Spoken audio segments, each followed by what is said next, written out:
তো বন্ধুরা দেখুন আজ আমার কি মাছ এনেছে, চলুন আপনাদের দেখায়। জানি না এখনও কি মাছ নিয়ে এসেছে। ওয়াও, এ তো চেলা মাছ দেখছি। হ্যাঁ, আমাদের এখানে চেলা মাছই বলে, আপনাদের কি বলে আমি জানি না। অবশ্যই আমাকে কমেন্ট করে জানাবেন। তো মাছগুলো পরিষ্কার করে আনেনি, আমাকেই পরিষ্কার করতে হলো।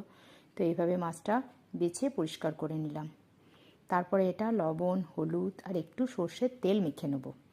মাছটা একটু সর্ষের তেল, যে কোনো মাছে একটু সর্ষের তেল মেখে নিলে সেই মাছটা ভাজার সময় কিন্তু লেগে যাওয়ার সম্ভাবনা একদমই থাকে না। একটু তেল মেখে নিয়ে ভাজলে লেগে তো যায় না, আবার মানে ভেঙেও যায় না মাছটা। দেখুন হাত দিয়ে এটা ভালো করে মাখলাম, কারণ এটা মাখা যাচ্ছে না। মাছগুলো দারুণ না, কড়াইটা ভালো করে গরম করে সর্ষের তেল দিয়ে আমি মাছগুলো ভেজে নেব। এটা খুব বেশি ভাজার দরকার নেই, খুব বেশি ভাজলে কিন্তু শক্ত হয়ে যাবে। একটু এপিট উপিট করে নিলেই হবে। ভীষণ খেতে ভালো হয় এই মাছটা, সবসময় বাজারে পাওয়া যায় না। আজকে বাজারে পেয়েছে, নিয়ে চলে এসেছে।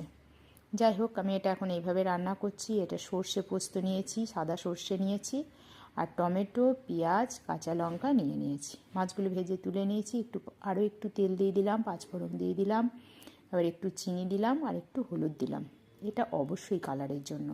তারপরে এই যে কেটে রাখা এগুলো দিয়ে দিলাম, পেঁয়াজ, কাঁচা লঙ্কা, টমেটো, পরিমাণ মতো লবণ আর হলুদ দিয়ে দিলাম। এদিকে আমি সর্ষে পোস্ত কাঁচা লঙ্কাটা বেটে নিচ্ছি। বেটে এটা দিয়ে দিলাম। খুব চট করে এটা হয়ে যায়, খুব ইজি পদ্ধতি। এটা এইভাবে রান্না করলেও হয়, এটা বেগুন দিয়ে আলু দিয়ে ঝোল করলেও ভীষণ ভালো হয়। তবে আমাদের মাছের ঝালটাই বেশি খেতে সবাই পছন্দ করে, তো আমি মাছের ঝালটাই আজকে করলাম। আর একদিন আমি অবশ্যই বেগুন দিয়ে বড়ি দিয়ে ঝোল করে দেখাবো, সেটাও খেতে ভীষণ ভালো লাগে। ঝোলটা ফুটে গেছে, আমি এবার মাছগুলো দিয়ে দিলাম। এবার এটা গ্যাসটা কমিয়ে কিছুক্ষণ হতে দিতে হবে, তাহলে এই মাছের ঝোলের ইয়েটা মাছের মধ্যে ঢুকবে, খেতেও বেশ ভালো লাগবে। তারপরে এটা নামিয়ে ধনেপাতা ছড়িয়ে গরম গরম ভাতের সাথে পরিবেশন করুন। অবশ্যই কেমন হয়েছে আমাকে জানাবেন বন্ধুরা। বাই।